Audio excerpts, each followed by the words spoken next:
Hello, dear friends. Assalamu alaikum. Welcome back. This is Nayyar Abbas. You are watching my YouTube channel, Online Bio Lectures. I have planned to start secondary biology to teach you online. So I will deliver secondary biology chapter 25 ecosystem. तो मैं आपको आज ecosystem के बारे में पढ़ाऊंगा कि क्या होता है इकोसिस्टम और इकोसिस्टम के अंदर डिफरेंट उसके लेवल्स आ जाएंगे और स्पीशीज का एक दूसरे के साथ इंटरेक्शन, अपने इन्वायरमेंट के साथ इंटरेक्शन, यानी स्पीशीज का रहन सहन, इसको हम ओवरऑल कह सकते हैं। वो चीज़ हम स्टडी करेंगे इसके अंदर। हमारे पास सबसे पहले इकोसिस्टम के अंदर हम डेफिनेशन करेंगे इकोलॉजी की। इकोलॉजी सबसे पहले जो इकोलॉजी है वो दो ग्रीक वर्ड से निकाला गया है। इकोलॉजी दो ग्रीक वर्ड से निकाला गया है। एक लफ्ज हमारे पास इकोस, दूसरा लफ्ज है logy.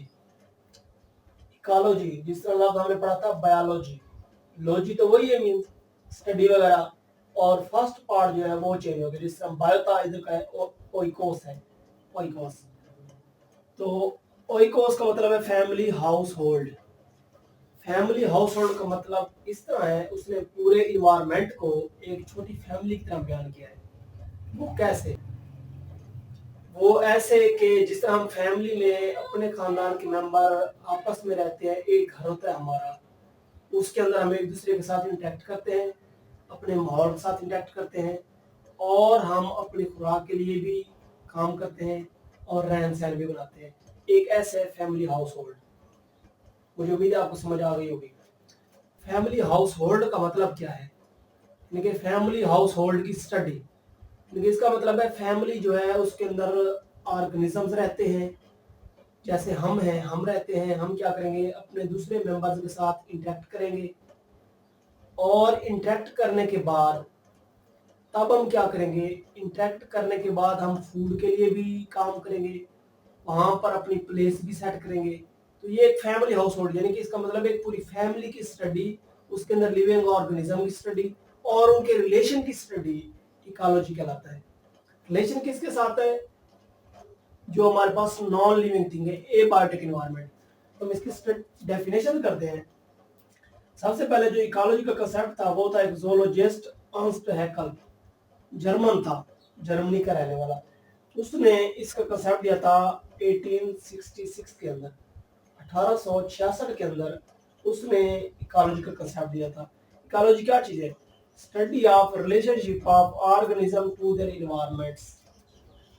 Study of relationship of organisms to their environments, यानी कि हमारा जो रिलेशन होगा अपने घर में रहते हुए, अपने माहौल के साथ, अपने घर के साथ, तो इसी तरह जो ऑर्गेनिज्म है उनका पूरे इन्वायरमेंट के अंदर रिलेशन आ जाएगा, उसको हम कहते हैं इकोलॉजी।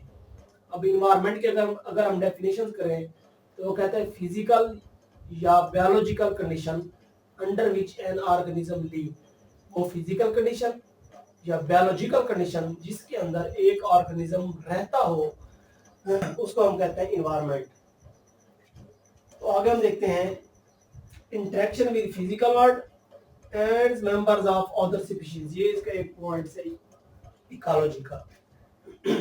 इकोलॉजी का एक पॉइंट है interaction with physical world and members of other species. Physical world और अदर स्पीशीज मतलब जहां पर रहता है हमारे इर्द गिर्द जो नॉन लिविंग थिंग है उनकी स्टडी, और दूसरी स्पीशीज के मेंबर के साथ इंटरेक्शन, इसको हम कहते हैं इकोलॉजी। तो इकोलॉजी के अंदर हम इकोसिस्टम को स्टडी करेंगे। इकोसिस्टम क्या है? A biological community together with associated abiotic environment.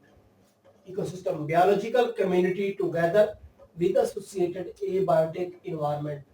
Biological community होगी, associated together अपने एक दूसरे के साथ भी associated होंगे, और with abiotic environment, abiotic environment के साथ भी associated होंगे। इसको हम कहते हैं इकोसिस्टम। मिसाल के तौर पर एक लिविंग ऑर्गेनिज्म जहां पर रहता है उसका इन्वायरमेंट के साथ एसोसिएट होना और अपनी दूसरी स्पीशीज के साथ एसोसिएट होना, ये कहलाता है इकोसिस्टम। तो आज आगे हम डिस्कस करते हैं इकोसिस्टम क्या चीज है। Major unit of ecology, ecology का मेजर यूनिट है। इकोलॉजी की अगर हम बात करें तो सबसे पहले उसके अंदर हम इकोसिस्टम के बारे में बताएंगे कि इकोसिस्टम क्या होता है। कि एक ऑर्गेनिज्म जो जहां पर रहता है वो अपने दूसरे मेंबर के साथ रिएक्ट करता है और अपने एबायोटिक कंपोनेंट के साथ इंटरेक्ट करता है, इसको हम कहते हैं इकोसिस्टम। ये मेजर यूनिट है इकोलॉजी का। तो अगर हम इकोसिस्टम्स के लफ्ज को देखें कि इसका क्या मतलब है इस लफ्ज का, तो आइए। इको का मतलब होता है इन्वायरमेंट। इन्वायरमेंट मैंने आपको पहले बता दिया है, जहां पर एक लिविंग ऑर्गेनिज्म रहे किस जगह पर, under physical and biological conditions, उसको हम कहते हैं इन्वायरमेंट, एक माहौल। इको का मतलब है इन्वायरमेंट, सिस्टम का मतलब है related parts that function as units. ऐसे समझ लें एक कंप्यूटर हमारे पास क्या है, सिस्टम है, उसके अंदर माउस है, कीबोर्ड है, मॉनिटर है, इसके अलावा उसका जो सीपीयू है, ये सारे क्या है, सिस्टम्स हैं। इनका फंक्शन क्या है, रिलेटेड पार्ट्स है, फंक्शन इनका यूनिट के तौर पर, इसको हम कहते हैं इकोसिस्टम। मिसाल के तौर पर सारा माहौल अगर हम देखें तो इसके अंदर लिविंग ऑर्गेनिज्म, नॉन लिविंग, ये सारे क्या हैं, ये रिलेटेड पार्ट्स हैं और ये एक यूनिट के तौर पर काम कर रहे हैं, कोई इंडिपेंडेंट नहीं है। एक चीज अगर जाती है तो कोई दूसरी भी खत्म हो जाती है, इसको हम कहते हैं इकोसिस्टम। इसके आगे हैं बेसिक कंपोनेंट्स इकोसिस्टम के। इकोसिस्टम के दो बेसिक कंपोनेंट्स हैं, एक हमारे पास है लिविंग या बायोटिक, दूसरा है नॉन लिविंग या फिजिकल। जो बायोटिक है उसके अंदर क्या आ जाएगा, एनिमल, प्लांट्स, फंजाई और माइक्रो ऑर्गेनिज्म, इनके लिविंग थिंग्स, जिंदा रहने वाली चीजों को कहते हैं बायोटिक कंपोनेंट्स। और एबायोटिक में क्या आ जाएगा, सॉइल, क्लाइमेट, वाटर और एटमॉस्फेयर। सॉइल, क्लाइमेट, वाटर और एटमॉस्फेयर, ये सारे सारे क्या है, ये एबायोटिक कंपोनेंट में आ जाते हैं, इनको फिजिकल कहते हैं। तो आगे लेवल्स हैं इकोसिस्टम्स के, इसके डिफरेंट लेवल्स हैं इकोसिस्टम के। पहला है इंडिविजुअल ऑर्गेनिज्म। इंडिविजुअल का मतलब क्या है, सिंगल स्पीशीज, वो मैन भी हो सकता है या एनिमल भी हो सकते हैं। वो सिंगल स्पीशीज है, वो क्या करेंगे, इन्फ्लुएंस फिजिकल इन्वायरमेंट, कि वो फिजिकल इन्वायरमेंट के ऊपर क्या करेंगे, असरअंदाज करेंगे, फिजिकल इन्वायरमेंट के ऊपर डिपेंड करेंगे, उसके साथ इंटरेक्ट करेंगे, इसको हम कहते हैं इंडिविजुअल ऑर्गेनिज्म। दूसरा है population. Population a group of interbreeding individuals और organisms that live at same place same time. एक ही जगह पर एक ही वक्त में एक ही स्पीशीज के जानदारों का ग्रुप क्या कहलाता है, पॉपुलेशन। ये क्या है population, some plants and animals do not function independently. Independently एक पॉपुलेशन के अंदर अगर प्लांट्स हैं या फिर एनिमल हैं या फिर हम लिविंग ऑर्गेनिज्म हैं, तो ये इंडिपेंडेंटली काम नहीं करते।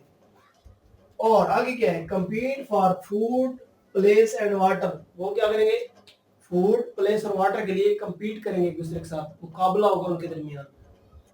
अगर फर्ज किया, एक मैं आपको थोड़ी सी जंगल की मिसाल बताऊं, तो वहां पर क्या आ जाएगा, जो स्पीशीज होगी वो एक दूसरे के साथ लड़ेंगी खुराक के लिए, वहां पर प्लेस के लिए, वाटर के लिए, इसको हम कहते हैं कंपीट करना। One population is food resource for another population. एक पॉपुलेशन क्या है, फूड रिसोर्स है अनदर के लिए। मिसाल के तौर पर अगर प्लांट्स हैं तो उनको हम खाते हैं, एनिमल्स खाते हैं, या बकरियां, रैबिट ये खाते हैं, उनको फिर क्या खाएंगे, बकरी वगैरह उसको क्या खाएगा, शेर खाएगा। इस तरह स्नेक्स हैं, वो माउस वगैरह खाएंगे ग्रास में से, और उस स्नेक को औकाब खा जाता है। तो ये क्या है, एक फूड जो है, फूड सोर्स है एक पॉपुलेशन दूसरी पॉपुलेशन के लिए। They do not work independently, they compete one another for food, place and water. So हमारे पास नेक्स्ट कंपोनेंट है community. Community, all populations combine to form community. सारी की सारी पॉपुलेशन, मिसाल के तौर पर गोट्स हैं, शीप्स हैं, हॉर्स हैं, डंकीज हैं, ये सारी की सारी पॉपुलेशन क्या करेंगे, इंसेक्ट्स हैं, रैबिट्स हैं, ये जब कंबाइन हो जाएंगी तो एक कम्युनिटी बन जाएगा। जंगल एक कम्युनिटी है, उसके अंदर प्लांट्स हैं, लिजर्ड है, इंसेक्ट हैं, एनिमल्स हैं, और इसके अलावा माइक्रो ऑर्गेनिजम्स हैं, एटमोसफेयर है, सॉइल है, वाटर है, ये सारे क्या है, मिलकर कम्युनिटी बनाते हैं। अगला हमारे पास चौथा स्टेप है biome. Major regional ecological community of plants and animal. Major regional ecological community, वो जगह जहां पर स्पीशीज और एनिमल्स रहें अकॉर्डिंग टू क्लाइमेट, उसको हम कहते हैं biome. Major regional ecological community of plants and animal, regional region के हिसाब से जो होगी डिवीजन एनिमल्स की और प्लांट्स की, उसको हम कहेंगे biome. Major regional ecological community of plants and animal called biome. एक बायोम के अंदर जो स्पीशीज होगी वो वहां के क्लाइमेट्स पर डिपेंड करेगी। और जो हमारे पास मेजर बायोम है वो कौन कौन से हमारे पास, जिसको हम कहते हैं टेरेस्ट्रियल बायोम। टेरेस्ट्रियल बायोम हमारे पास क्या आ जाएगा, ग्रासलैंड आ जाएगा, और इसके अलावा डेजर्ट आ जाएगा,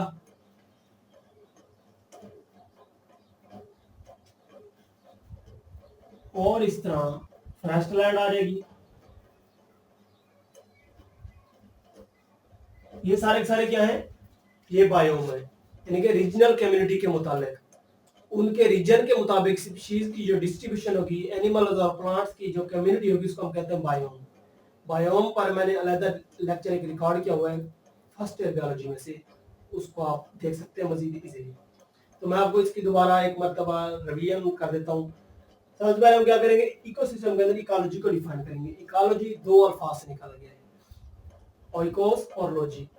oikos mean family household और लॉजी मीन स्टडी।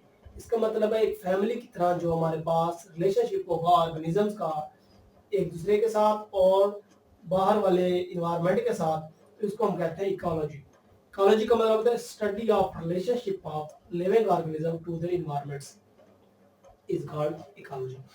तो इकोलॉजी के अंदर इंटरेक्शन होता है फिजिकल वर्ल्ड का और बायोलॉजिकल मेंबर्स का अपने एक दूसरे के साथ और अपने नॉन इन्वायरमेंट के साथ, नॉन लिविंग थिंग्स के साथ। बायोलॉजिकल वर्ल्ड के अंदर, इकोलॉजी के अंदर इंटरेक्शन होता है फिजिकल वर्ल्ड का and members of other species का। तो इस इंटरेक्शन को हम कहते हैं इकोलॉजी। आगे इकोसिस्टम, इकोसिस्टम में आ जाएगा a biological community together with associated abiotic environments. Biological community together, मिसाल के तौर पर एक लिविंग ऑर्गेनिज्म जो एसोसिएट होगा अपने दूसरे मेंबर के साथ और नॉन लिविंग एनवायरनमेंट के साथ, इसको हम कहते हैं इकोसिस्टम। ठीक है, इकोसिस्टम्स का जो मेनली इको का मतलब है एनवायरनमेंट्स और सिस्टम का मतलब है related part that function as units. और इसके दो कंपोनेंट्स हैं, बायोटिक और एबायोटिक, और इसके लेवल है organism level, population level, community level, और चौथा हमारे पास है बायो। ये था हमारा आज का लेक्चर। ओके, अल्लाह हाफिज़।